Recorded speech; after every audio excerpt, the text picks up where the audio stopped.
What is up, everybody? Welcome back into Shout, a Buffalo Bills football podcast. He's Ryan Talbot. I am Matt Parrino. And Ryan, we have some massive news before we get into everything here tonight. We've been working on this for a couple weeks, and we finally have the date pinned down. We are coming back to Turning Stone Resort Casino in Verona, New York, just outside of Syracuse on day one of the draft. Check this out. What's up, Bills fans? Matt Parrino here, one half of the Shout Buffalo Football Podcast, and we have some big news coming up for April. We're coming back to Turning Stone Resort Casino for a live draft event. Ryan Talbot, Matt Parrino at New York Rec and Social Club, April 24th at 8 p.m.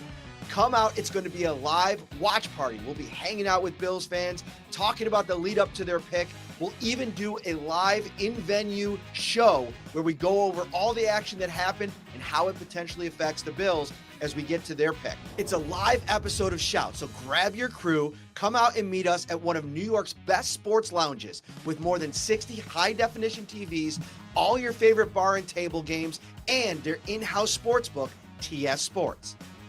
Ryan Talbot, I can't wait to see you April 24th inside the New York Rec and Social Club at Turning Stone Resort Casino. You must be 18 years or older to attend. Please bet responsibly. All right. There you have it, Ryan. Big news on a Wednesday night. We're pumped. Cannot wait. Love the draft. Love having a live show on the first night of the draft. We have not been able to do that yet. So this is something brand new for us. Going back to Turning Stone. Win-win for both sides. Cannot wait to be there, Matt. And the cool thing about this event potentially is we're going to have the live show that we do during the first 15-ish picks, right? Build up into how all those picks potentially affect what the Bills can do and react to those picks as well. But then we're always going to have our post first round edition. So we'll be staying up late at the venue. If you come out and hang out, you could probably stick around and watch another live episode wherever we end up filming that. So it's going to be a super fun time for Shout fans, Shout insiders. It's going to be a really cool event for Shout. I'm excited. Yeah, like you said, I mean, we're going to have a late night show after the Bills make their pick. Plenty to talk about. We're going to be up all hours of the night writing, I'm sure, as well after the fact. It's going to be a good time. Shout out to Christopher O'Brien watching all the way from Olean, New York, probably just down the street from Ryan. Alex said that he thought that you did a great job in that promo, by the way. So shout out to Ryan. Best work yet. Didn't have any lines in that one, but listen, sometimes you just got to get these things done. The better ones are when we're together, but it is what it is. I also got a comment on when we start every podcast. I do appreciate the fact that you always make sure to retweet that live episode. But when people tune in, I feel like it's almost like a comfort to see me doing the intro to the show and seeing the top of your dome because your head is like always in your phone. And I feel like there's just a sense of comfort. If you're not doing that, I'm uncomfortable when we start the show. You know, I have to push it out to everyone. Maybe I should come up with a better system, but you're right. It's always looking down, finding it, retweeting, and then back at it. All right. So we got a couple things that we want to get to on this episode. We got a couple episodes that we'll have over the next week or so. I'm heading down to the owners' meetings this weekend. We'll meet with Brandon Beane on Sunday, Sean McDermott at the coaches' breakfast on Monday. The league is going to vote on a bunch of new rules. We'll talk about that this weekend as well. But where I want to start is a question that kind of came. Oh my gosh. Okay, we might have to do a break here. Oh my gosh. Oh, we got the pop. Hello, everybody. Meet the newest member of our family. Come on in here, Caitlin. Why don't you say hi to everybody who you added to our family? This is little lady pup Parrino, little husky. We picked her up from a rescue in Rochester over the weekend. I know I talked about this on the podcast a little bit about how I've been kind of fighting the good fight. But she stole our hearts and now is the newest member of the family. So love you, sweetheart. All right, get going. Love you, sweetheart. Get going. Words to live by. Aw. Oh, there you go. See you later. So cute. Okay. All right. Our numbers just went down by 100, Kaylin. Just kidding. They didn't. They went up. A lot of people are dog people. And so the funny thing about me is I am a dog person.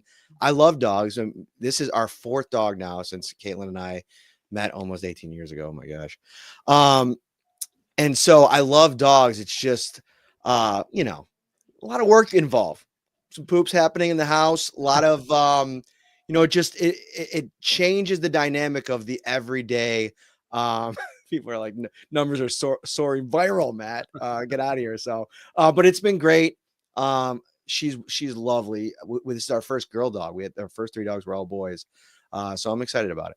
Yeah, that's a great mix. Like, we've had all boys too up until we got Honey. So it is good. It's a little bit of a change, and it's certainly different, but it's a good different for sure. So we've talked so much this offseason about draft or about big trades, right? The Myles Garrett watch before he ultimately signed his big contract extension. There was, some Max Crosby buzz. He did the whole Super Bowl Radio Row circuit. And maybe some people thought, including myself, you get into the season, things aren't going well, you can pull the trigger there. Those guys sign big time extensions. They're big fish out of the pond at this point, not available. So I wanted to talk about what's left out there positionally, where you would focus if you're Brandon Beane looking for a potential trade of a current player, a current productive, potentially game-wrecking player on the defensive side, game changer, maybe at cornerback or wide receiver. Do you think that that's more likely at some point before the draft or during the draft? Or do you think a better or a more likely outcome would be Brandon Beane getting aggressive and going up in the draft to get a guy that he thinks can be that on a rookie contract?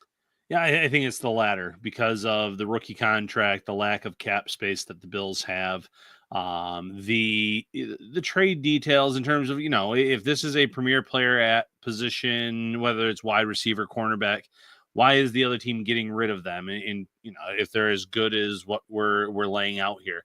So there would be some potential red flags for anyone you're trading for, whether it's a rookie deal, they're ending it and they want a big extension and the team's hesitant to do so. Like I said, Buffalo's not necessarily in a spot to give out big money when they already have Christian Benford on the books that they need to sign to an extension. James Cook potentially, and another player that they have to sign to an extension. So of those two scenarios, I think a trade up in the draft is more likely. 3 picks in the top 62. Multiple picks on day 3, a lot of ammunition to work with. I think so. For those reasons, signing someone to a rookie contract that you would then have under control if it's a first round pick up to 5 years, more plausible in my opinion. What about you? I agree with you. I do want to say, for like the sake of argument, I worry about specifically at the wide receiver position, and I think we could say at edge rusher as well. I don't think the Bills. They went out and they traded for Rasul Douglas. That's one example of a trade that really worked for them. So I'm not discounting their ability to find another guy that can be fit in. I think the availability of Douglas at the time, he was still at the kind of tail end of his prime. They got him at a really good number, and he came in and fulfilled the need right from the jump. Finding that in every trade at that position is tough because to your point, if you have a good cornerback, you're probably not eager to move them. Wide receivers tough, and edge rusher, defensive tackle, however you want to do this, is because the projection there in the draft is so difficult. I mean, for every hit that Brandon Beane has had, we could probably come back with 1 or 2 misses, 1 or 2 hits and 1 or 2 misses. And it's a little bit of a roll of the dice. I'm thinking about wide receiver. We've talked a little bit this offseason about Chris Olave, and obviously some of the concussion history there you're not a huge fan of and worries you a little bit. One other player that kind of recently I've started to think about, I don't know if I saw like a clip from a Vikings podcast or what, but how does Jordan Addison hit you in a potential deal? And I get what probably everybody's first reaction to this is like, why would the Vikings, with JJ McCarthy taking over, trade Jordan Addison? It doesn't make really a ton of sense, but let me lay this out. Number one, you just gave Jefferson an absolutely mammoth contract. This is going to year 3 for Jordan Addison, who is actually potentially facing a little suspension to start this season, stemming from a DUI last summer. So I don't know. Maybe that discounts Addison because I don't know if you want to throw another player. Throw a third player on the Why not, right? list. I mean, you might as well lean completely into this, keep everybody, off the field until midway through the season. But they gave Jefferson this big deal. When Addison and Jefferson have been healthy at the same time, I think there's an argument to be made. Addison has been more productive when Jefferson hasn't been on the field. And I wonder if they're looking down the barrel of another big time contract extension. I mean, listen, do you want to follow the Cincinnati Bengals model, or do you want to get draft compensation now to potentially fit some other holes here that the Vikings are going to try to build around their young quarterback? Maybe there's an offensive lineman in the second round that you want to take and you get an extra pick from the Bills to do it in a deal for Jordan Addison. That's just one name that kind of popped up. What do you think about a potential move like that? Because that, to me, is the one thing that if you can inject Jordan Addison's skill set into this offense in 2025, that's a potential difference maker for it.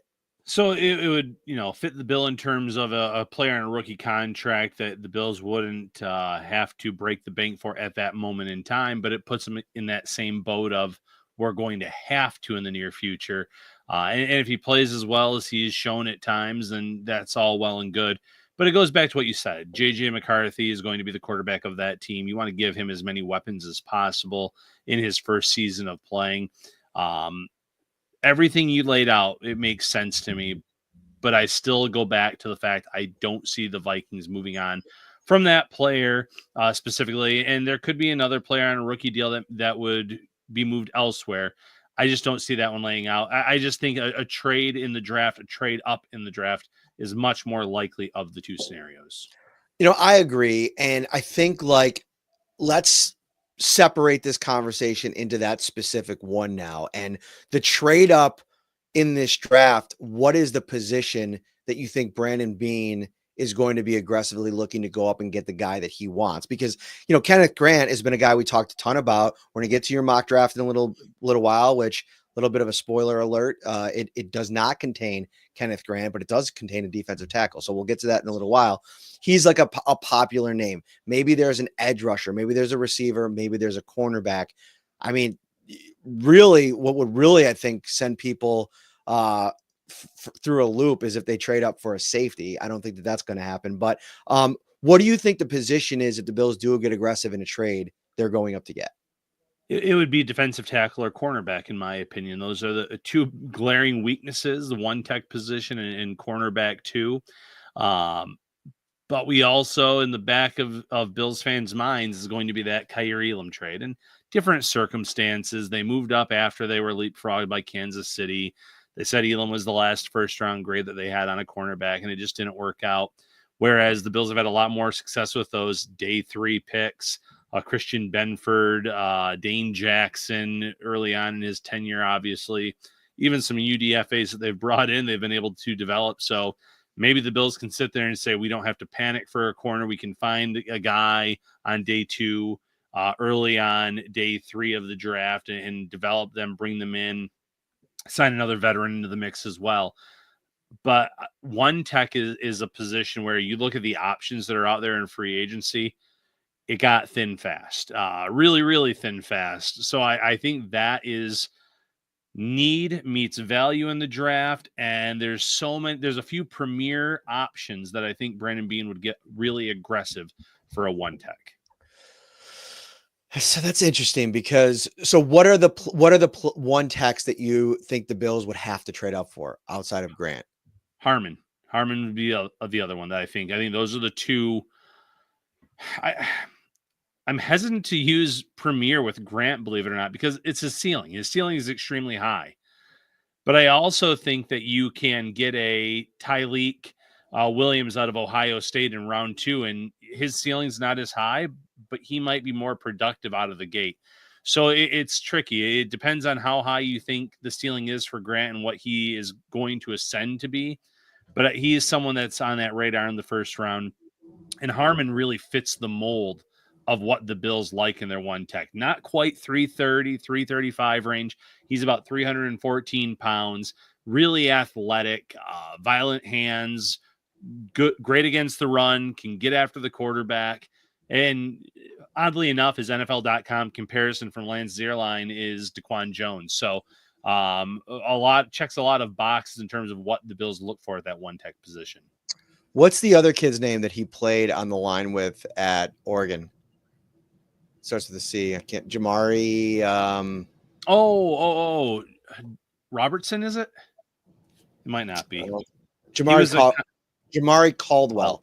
So this is really interesting. So I was listening to, and we'll get to Harmon here in a second because you obviously had the Bills taking him in your mock draft. Mm-hmm. I was listening to Greg Cosell on Caldwell, and one of the things that I think is interesting is which one of these guys who played next to each other on this Oregon defensive line was more of that space eating player. Like, I think it was more Caldwell, who was the 340 pounder, versus Harmon, who's I think getting a lot of the buzz, and rightfully so. I mean, his season this past year was really good. He just started playing the position really this past season, from what I heard from Cosell. I'm a little bit concerned about that. Like, if that's something where, you know, you think about a Greg Rousseau, who was very raw coming out. He's obviously been a really good player for the Bills the last 4 years. But if you're looking for somebody that's going to come in here and be a difference maker, I'd be much more open to the idea of getting aggressive and moving up for a Kenneth Grant than I would be sticking and picking for Harmon, who may not actually fully fit that mold of what you want in that defensive tackle. I don't know if you want another DaQuan Jones. Right. It just goes back to what Sean McDermott, though, has done in his entire tenure as head coach. Throw that out, Ryan. Throw that all out. Let's do something different, I think. Right. I mean, and they tried to a certain extent with Linval Joseph coming off the couch a few years ago. He was a bigger defensive tackle. But for the most part, they've gone with the undersized players. And like you mentioned, though, they have a lot of new coaches joining this coaching regime. They might be looking for some different types of players now, open to new ideas. And if that's the case, I'm all for bringing in the 330, 340 D tackle space eaters, cleaning up things for, you know, the linebackers behind you, making life easier, clogging up the run lanes. So whatever route the Bills go with this, I'm good either way. You know, with Harmon, though, my pushback would be he did so well this past season that you have to think that the sky is the limit for him with more reps, more experience, putting him next to an Ed Oliver, putting him on a line that has Rousseau and Joey Bosa, learning from Jones and others as well. I think the best plan would be to trade for Trey Hendrickson and then attack defensive tackle aggressively in this draft. And, you know, some people might push back. Listen, they added Hoyt, they added Bosa. Maybe the Bills should be done at edge rusher. I don't believe they should be done. I think they should continue to try to build this thing. I think you want to keep Joey Bosa as much off the field during the regular season as you possibly can. And I think adding a guy like Hendrickson does that. To me, a trade up in this draft, outside of maybe Matthew Golden, if he falls into a range and the Bills just fall in love with him because of that speed and his ability on the outside. Although we're going to talk about Isaiah Bond in a second, which I think is super interesting. I was on with Danger and Battaglia the other day when he ran his 40. When I saw 4.35 pop across the ticker, I was like, this changes the math on pick 30 for Bond. And I'll let you get to what you reported on him yesterday. But I wanted to hit on this specific trade up, and it's Maxwell Hairston, the Kentucky cornerback, who I think, to me, is probably going to be a top 20 pick because of the 40 time that he ran in the 4.2s, 4.28. You think of Reek Woolen a couple years ago, and he was absolutely spectacular his rookie season. To me, Maxwell Hairston is a guy that you read a scouting report, you hear some of these analysts talk about this kid. It's the willingness as a tackler, the physicality in the box that will speak to this regime. You alluded to it earlier. They have a certain kind of type that they like, and at cornerback that plays for them. Somebody that's willing to not only be on the boundary and cover, but also get involved in the run game, be a willing tackler. I think Hairston kind of checks a couple of those boxes, the violence, the physicality, all that's really good. And the other piece of this is like, this is not a deep cornerback class from everything that I've read. So if you fall in love with a guy like Hairston or whoever it ends up being, and you got to move up 9, 10, 11 spots to get the guy that you really want, I think you should definitely do it. Because the other piece of this, and why I think it's trade up for cornerback, the Bills haven't extended Christian Benford yet. I think we all think it would be a good idea for them to do it, but Brandon Beane said it. They're not going to be able to pay everybody. If there's a scenario where you get to the other side of this season and you don't come up with an extension for Christian Benford and he has to walk in free agency, it's time to start restocking the cupboards at that position. And I think a premium draft asset on a player like this makes a lot of sense. Real quick, do you think the Bills would finally consider using the franchise tag if they couldn't reach a long-term deal with Benford? Keep him around at least once. They could do it twice, technically, just like the Bengals did with Higgins, and then obviously worked out a deal with him.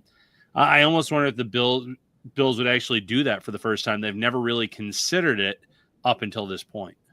So the franchise number this past season was $20.186 million. I think that they would. I think that's a really good number that you can kind of be comfortable with. That's probably the number that they're hovering around in conversations for an extension with Benford anyway, maybe on the lower end of that. I think the dream number for the Bills is probably somewhere in the $17 to $18 million range per season.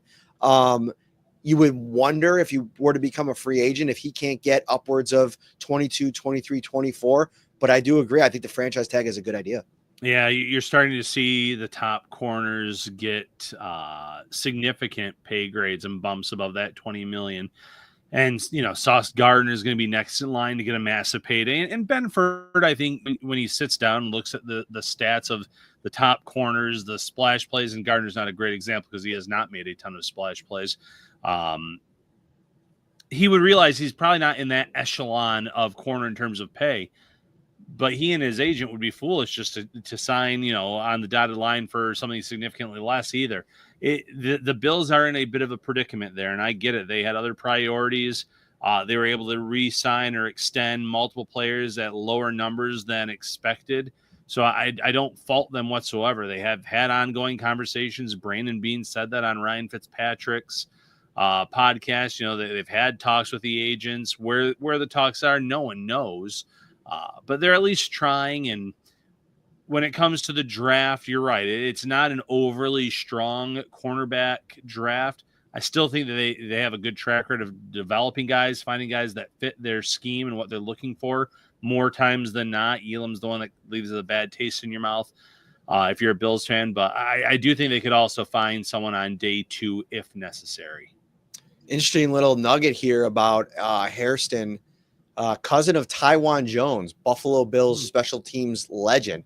Also, you look at a guy that, what's the MO of the Bills defense at the cornerback position, defensive backs in general? They want playmakers, right? They want guys that are going to turn the ball over. The overall interception numbers don't blow you away, but this is a guy in 2023 and 2024, 3 interceptions returned for touchdowns. So if he gets the ball in his hands, he turns into a playmaker really quick. I think that this is a really fun idea if the Bills can get in this range. But I think it's going to come down to, all right, are teams panicking about the depth at cornerback?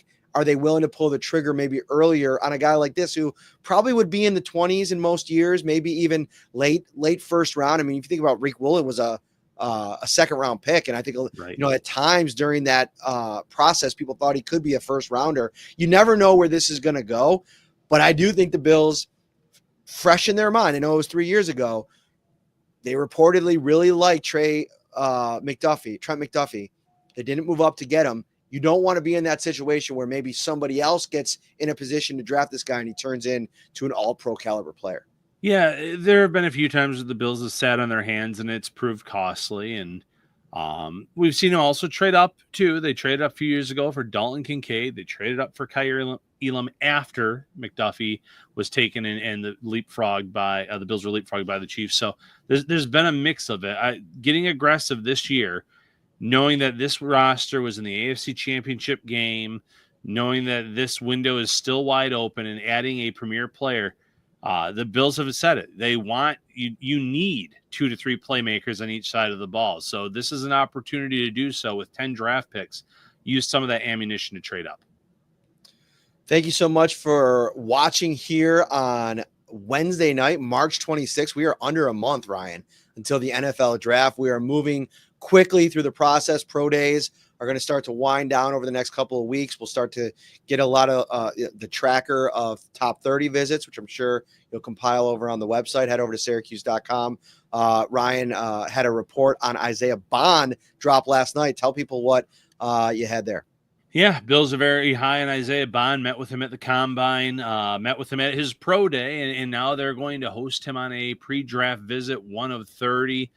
You mentioned the speed factor. Played at Alabama before coming to Texas, so high pedigree player in terms of the talent level of the schools that have recruited him and looked after or tried to get him. And for Buffalo, he fits the deep speed need. They have that. They need that on this roster. They don't necessarily have a player of that caliber. And to be able to add, Bond, who I think can be had in round 2 of the draft. I know the speed is undeniable. I don't necessarily think he worked his way into round 1. But I do think that he is someone that is going to go on the second day of the draft, probably earlier on the second day of the draft, but with 2 second-round picks. If the Bills really do covet him and like him as much as it seems, it would make a lot of sense to move up for a player of Bond's caliber and speed. Zierlein over on NFL.com, he a lot of times will put a quote that he's heard from somebody around the league, and an NFC personnel director said this about Bond: I love his speed and the way he opens up coverages, but if you take him, you have to get him the ball more than Texas did. He's special as a runner.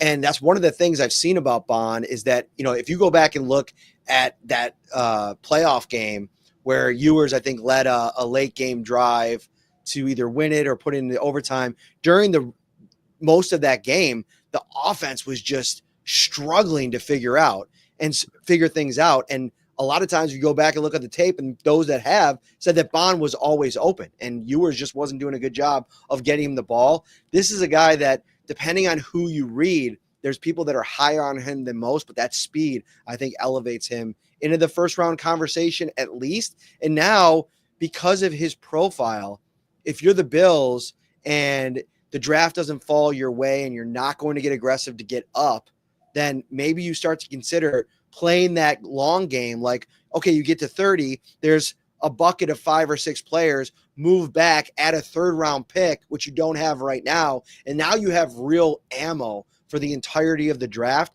to be able to aggressively move up in all the 2nd, 3rd, 4th round to get the guy that you really want. Yeah, that's the balancing game that Brandon Beane's going to have to play over that 3-day draft. And maybe it's not aggressive in round 1. Maybe they stay at 30, or they make a slight trade down like they did last year. And it's moving around in round 2, getting into the 3rd round, since they don't have a 3rd round pick at this time. Day 3 of the draft, I hope that they would try to package some of those picks and move up in those rounds too. It's tough to justify or find room for 10 players or 10 rookies on this roster. They're still going to sign some low-level free agents, some UDFAs down the road after the draft. So it's going to be a balance. I do think that they probably still end up with at least 7 or 8 players. I just don't know if they use all 10. So opportunity for Brandon Beane to package some picks and move around. Question from our good buddy over at the Talking Buffalo podcast, Pat Moran, which shout out to Pat Moran. Got some good health news this past week, I believe. Sending some love out to you, man. That was great news to read. He said the question he needs to know is, what are the Funko Pops you each have in your respective backgrounds? Yeah. This one's a special Christmas gift from Mr. Talbot. That's a Matt Parrino special. I don't know if you could see what's in my hands there. It looks like a cell phone and a Starbucks coffee, if I'm not mistaken. Perfect. That was awesome. Yeah, absolutely. Yeah, and I have the cell phone in mine as well, so had to make the custom shout pops when the opportunity arose. Love it. Where do you want to go next? Oh, let's talk about Stefon Diggs. Yeah, I was going to say, he's in the headline. Let's talk a little Diggs. Let's finish. We'll finish with your mock draft. So a little bit on Diggs. We won't spend a ton of time on this. I think there's a little bit of Diggs fatigue at times. Some fans don't like to really talk about him that much anymore. I get it. But he's in the news. I mean, signs with the New England Patriots at an absolutely eye-popping number, $26 million guaranteed, 3 years, $60+ million contract. I think that's more than a lot of people thought he was going to get. I got a text message from a family member that had a singular question. How concerned should I be about 32-year-old, soon to be 32-year-old Stefon Diggs signing with the Patriots? And listen, there's a couple levels to this. Number one, when healthy, he's still a good player. I think he proved that last year. The problem is there's no way to predict if he's going to be healthy or how long it's going to be till he's healthy, because everybody does the song and dance that I'm feeling great, recovery is going great. But until you actually get back on the field, I mean, October, that injury happened. So until the 12-month mark, I wouldn't even expect him on the field until then. And then it's got to be going perfectly back integrated into practice. There could be a scenario, Ryan, where we don't see him on the Patriots uniform until December. Right. And that would be disastrous for the Patriots. Kudos to Stefan Diggs and his agent coming off of an ACL injury to be able to get it's 3 years, $69 million, but really I think it's a 1-year deal where he's guaranteed $26 million overall. I think that the Patriots probably can get out of this after 1 year, but for him to get that kind of money coming off of a serious injury, good for him. Different positions, different players, different skill sets in terms of what they need to do on the field. But I look at the Von Miller injury from a few years ago, and his first year back, he was a non-factor. I think when Stefan Diggs comes back for the Patriots, whenever that is, he's going to have his struggles. It's going to take a while. And unless the Patriots are in the mix for a wild card spot late in the season, you might look back on that contract as a real head scratcher. It wasn't an instant impact player to help Drake May, someone that was there all season long. With that kind of money, you would want it to be a player that would be available from week 1 on and playing at a high level from week 1 on. Yeah, I push back a little bit on folks that think that a healthy Diggs won't be a plus for Drake May. I do think that would be a guy that has experience in this league, still probably ends up being the best receiver on the roster, depending on what they do in the draft. If he's available, even at 70% or whatever it ends up being, I don't think that in a 1-year window, he's going to be a problem. If anything, he does have a proven track record of really energizing a team early in his run with them. He did it with the Bills. He did it for a few months with the Texans. So I think he'll do that with Drake May. I mean, Stefon Diggs, every interview he does over the next 4 months is going to be like a political ad for Drake May. Okay. Like, right. He's the best young quarterback in the league. He's my guy. Like all the stuff that, you've been used to hearing over the years. So I think just from that kind of boost for May, even if he's not on the field or whatever version of them that he gets on the field, I think it'll work out. Here's the question that we got in the insider text line that's been bantied about on social media. Should Bills fans boo Stefon Diggs if he's on the field when the Patriots come to town in 2025? No, I don't think so. I look how it ended was not great for anyone, for the Bills, for Diggs, Bills eating all that dead cap space. But I also look at it in terms of what he did for Josh Allen's career early on in his tenure. And I still think Allen would have been on an upward trajectory, still the type of player that he is right now today. But I think he sped up the process by a year or two in terms of coming in, immediately getting open, being that player that Allen could go to, throw the ball to him a lot when the philosophy was not everyone eats, but let's get a number 1 target to feed the ball to. It certainly helped Allen out quite a bit as a player. So for that reason alone, and the accolades, he had a nice run in Buffalo stat wise. So I'm in the no party. I get it. It ended poorly. That happens a lot though in sports. Yeah, and I think that for the good times, if you remember, there were a ton of them, to your point. And so I think that you lean into that. And I think like the further you get removed from whatever the drama was at the end there, like 5, 6, 7 years down the line, if you're a Bills fan, you're going to look back on this time as, one of the like really good eras of Bills football Yep. on the heels of a really bad 17-year run. Is Stefon Diggs a Wall of Famer? No.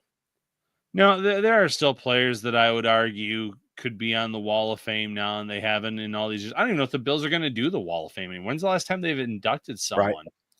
I You're right. Like, because Eric Mola should probably be up there, right? We've talked about that on the show. Right. I just meant more like theoretically, like No, in I a don't know. world I where don't they were know. doing it. I feel like you need to have a little bit longer of an overall run. His time here, he was highly productive. I don't know if it's enough though. Now, if it was a short time and the Bills had won a ring, completely different Right. situation, conversation to be had as well. There's a lot of guys up on that Wall of Fame ring without a ring. Oh yeah, but a lot of them also had a long tenure in That's true. Buffalo. That's true. I don't know. I think it's an interesting conversation. If you just go by organizational impact, right? Like if the Bills go on to win a Super Bowl and Josh Allen leads them to a Super Bowl, and you think back to the timeline of Josh Allen's career, and you want to mention the most pivotal, important pieces that were put around him in his development to that point to win a Super Bowl, I think you'd probably start, if not number one in the conversation, would be Stefon Diggs. I can't argue that. I think that it's extremely high on the list. He meant a lot to this team, to the turnaround, to the development of Josh Allen. And now you have Josh Allen, the reigning NFL MVP. Diggs played a part in that despite not being here during the MVP season. All right, mock draft time. We got our Diggs talking. Ryan Talbot dropped his always interesting, always must read NFL Buffalo Bills 7-round mock draft at the site. So you have him sticking and picking at 30. What do you have him doing? So I was monitoring the first round. I had kind of the speed on a lower setting in the first round or the medium setting. And I was waiting and watching as Harmon and Grant stayed on the board. And I said, the second one of them goes, I'm going to trade up and make a move and grab the other. And then it became like pick 24, pick 25. I get to pick 29 and neither of them are off the board. Pick 30, you have your choice between Harmon and you have your choice between Kenneth Grant. And really, you can't go wrong. That could actually be a situation where the Bills say, let's trade down a spot. Let's see if there's a team that if the team behind us wants to move up one for some reason, or if we don't feel like a defensive tackle is in the game plan, that gets a risky game if you move down too far. But as I was sitting there, I said, man, Harmon fits the prototypical mold of what the Bills look for in a one tech. The ceiling is through the roof. Same with Grant. You can't go wrong. And I went to a second mock draft site and I ran it through and the same exact scenario happened. Now, sitting here less than a month out from the draft, do I expect this to happen on night one of the draft? No, I don't, but stranger things have happened. There's always been a few players that have fallen in the Buffalo's laps or team's laps late in round one where you never thought it was going to happen. So I'm not ruling it out. I really like the pick. And I like the fact that you didn't have to get aggressive and trade up for it. So that was the most important thing for me. Let me ask you this. What were some other available options? And I know that you were pretty set on going defensive tackle. Was there a wide receiver that was interesting, a cornerback, an edge, or were most of the guys that you would have considered off the board? Golden was off the board. Obviously the top corners were off the board. Michigan corner, the few that are supposed to go very, very high in this draft class. So, I believe Trey Amos was available. He is someone that I think would be in Buffalo's mind in terms of an option to select. So he was there. Edge rusher, no one that I sat there and said the Bills would really have to consider it versus the Grant and Harmon scenario. Where are you at with? So say that let's put together a hypothetical situation here. Let's just use Harmon, even though I probably think that it would be more Grant, but let's just use Harmon because he was in your mock draft. The Bills have a bona fide first round grade on him. Mm-hmm. And this is all hypothetical. I'm just putting like a scenario to talk it through. It's a bona fide first round grade. It's a top 15 grade. It's one that puts him in a category of elite player in a draft, but also fits a significant need that you have on your team right now. So two of those things are factored in. how aggressive are you, if you're Brandon Beane, to trade up to get that specific player that checks both of those boxes? How aggressive should he be? How aggressive do you think he would be, especially at this position of defensive tackle? And I bring this up because, let's be honest, if one of these two guys are what we think could be the difference maker for this defensive line, you're not going to be able to sit there at 30 and wait for him. You're going to have to go up and get him. How far do you go up? How aggressive should he be? How aggressive do you think he'll be? I would be comfortable trading up into the 18, 20 range, somewhere in those picks. I think once you start getting into the first half of the draft, first 14, 15, 16 picks, then it's a lot of draft capital. And I think the Bills still want to have some of those day two picks, some full arsenal next year to address any needs that they have then as well. And as good as those two players are, I don't know if I go up near that first half, but that 18 to 20 range is where I would be comfortable. What about you? I'd be comfortable at number 2. Like spin 0481 says right here, get up and get Abdul Carter. Why not? Why not? Just go out there Yeah, and just give up a couple that'd be drafts. amazing. Could you imagine? I mean, listen, it sounds crazy and completely uncharacteristic of Brandon Beane, but to me, that's what you're looking for. You're never going to have the opportunity to draft at that spot, and it's a specific spot that you desperately need. I think you could trade a couple pieces. You can add that one tech later in the draft. Listen, I'm all about the Kenneth Grant hype. Derek Harmon sounds like a fun idea. Mason Graham is a guy a lot of people talk about. There's a lot of really good interior defensive linemen that are being mocked in the first round of a lot of drafts. But look at some of the recent history of teams that have like really landed difference makers in second, third, fourth round. The most recent for me is Aleem McNeil with the Detroit Lions a couple years ago. Right. The guy's been an absolute stud, 330 plus, has been the prototypical one tech for them, and they land him in the third round a couple years ago in the draft. You know, the horns honking back there because they've heard me on this podcast talking about Aleem McNeil for 3 They know years. it's draft season, so you got to have that train coming through, Ole, and it never misses during shout. So, the Abdul Carter situation would be amazing. Do I expect anything like that? No, it'd be stunning, shocking, unbean-like, unbills-like. It'd be fun for us, though, being at Turning Stone, being able to announce a move like that live and actually get a live reaction to it. But I think that the Bills will be aggressive to a certain extent without selling the farm. What would it cost? Let's talk about that, because the challenging part for the Bills is to get up to that range in an era like this with that quarterback. Your first round picks don't count the same as other teams. So, you might have to give up. I mean, geez, would it be like this year's first, next year's first, both seconds, next year's third? I mean, something crazy. I mean, I'd have to get the trade chart out. I didn't say I'm about ready to pull up the wild. Jimmy Johnson trade. I don't know if that's still the popular. I don't think it is, but I still like to look at that trade value chart.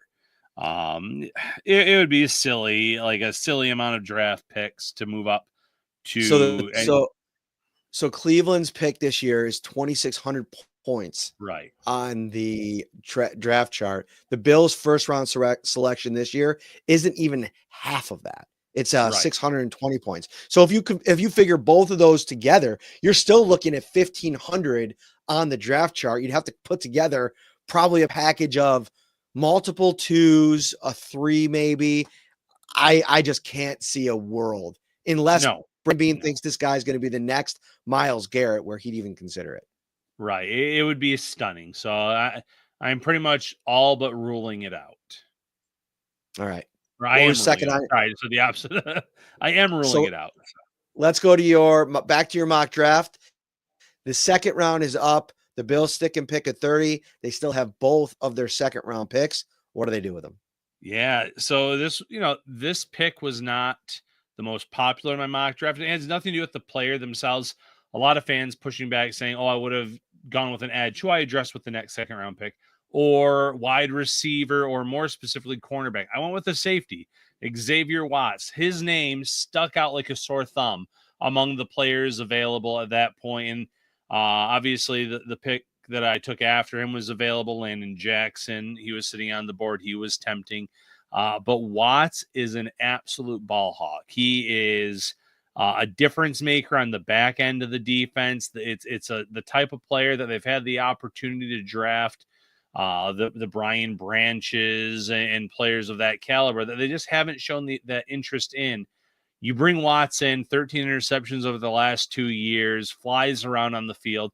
He does take some bad angles from time to time. His missed tackle rate was very high in 2023. He lowered it in 2024, but the tackles are a concern, and that is a big deal to Sean McDermott. So that would be the knock on him. But the talent level and the difference maker aspect of it, which the Bills have really stressed and said that they need to find players of that caliber, made Watts an easy selection for me. All right. We got to talk about the elephant in the room here. Notre Dame guy, safety, second round, a little bit of nepotism here. I don't know. No, I got to call it out. Or is this just like you're all in on him the same way you were 4 years ago on Chase Claypool? Like, is this like one of your draft I was all in on Kyle Hamilton. I was all in on Kyle That's Hamilton. fair. I would like to go That's back fair. to that one. That's fair. Yeah, I just think he's probably the number 3 safety in this draft class. There's some really, really good safeties. Starks, South Carolina kid, whose name I always butcher. But he's clear number 3 on that list probably, but the production, he's been more productive than both of them. So I love the player. I love the game. I love the fit, because it wasn't that long ago that the Bills had Poyer and Hyde, and that was never a concern or an issue. But you look at it now, and they're high on Cole Bishop, but there's still a lot of question marks about Bishop.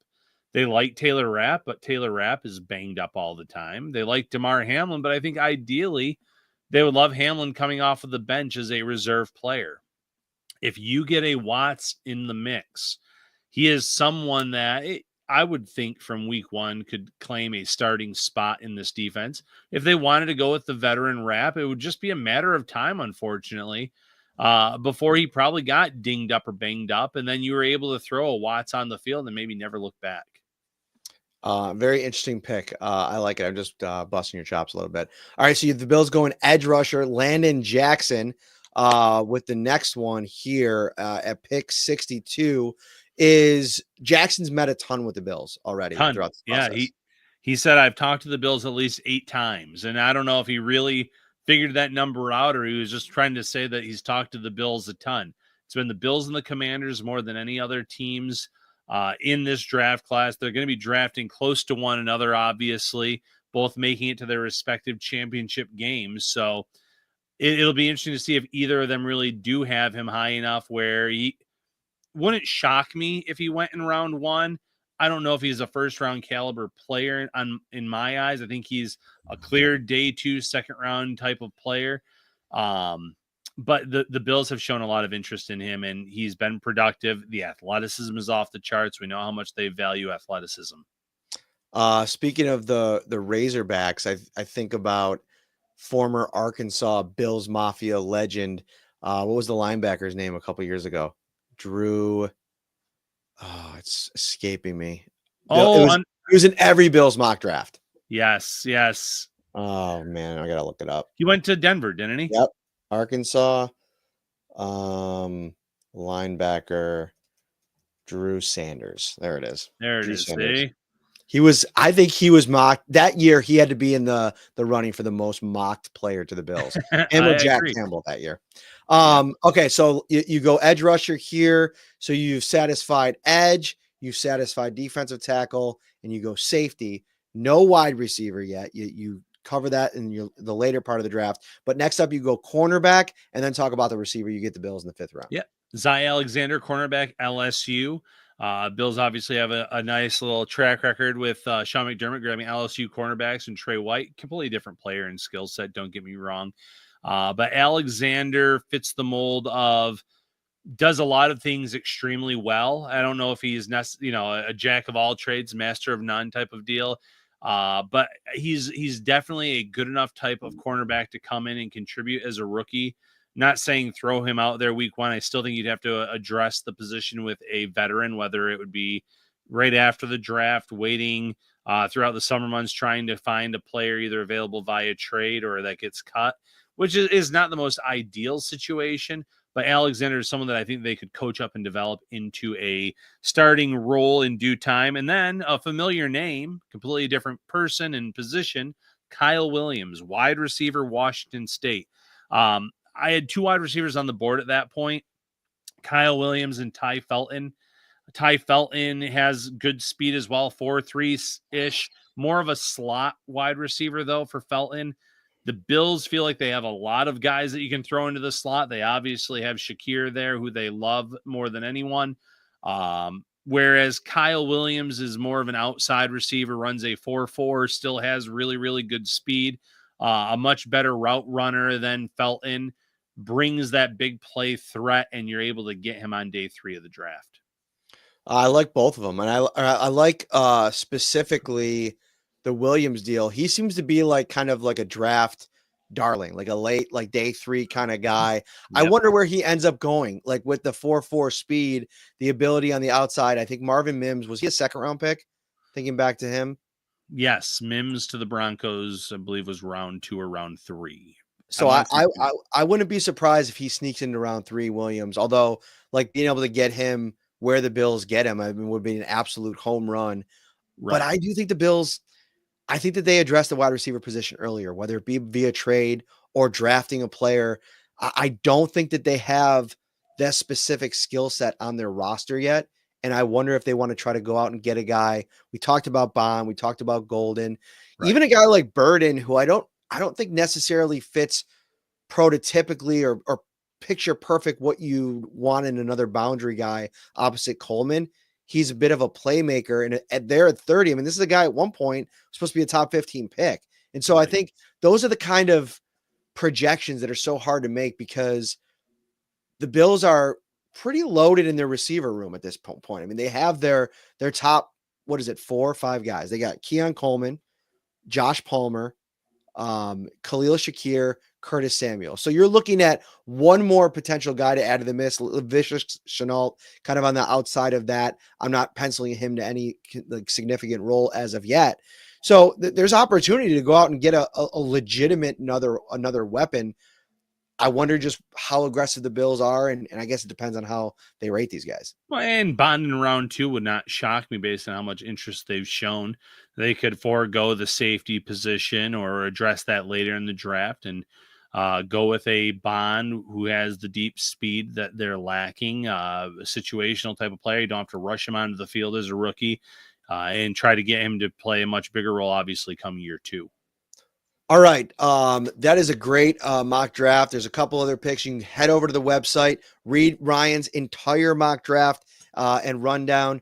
We will, of course, have a couple more of those as we lead up to the draft. Don't forget, get Turning Stone in your calendar. Come out to Verona, New York. If you're in the Western New York area, Rochester, or even if you want to come in from out of town, it is a great vacation spot. April 24th, come watch the NFL draft live with us at Turning Stone. It is going to be an awesome night. And we're coming back to Wingnuts in Millersport, the bar and grill, on April 19th, Ryan. It is going to be a busy couple of weeks there in the middle to end of April. Yeah, a perfect time to preview the draft at Wingnuts and then to cover the draft at Turning Stone. So join us, Bills Mafia.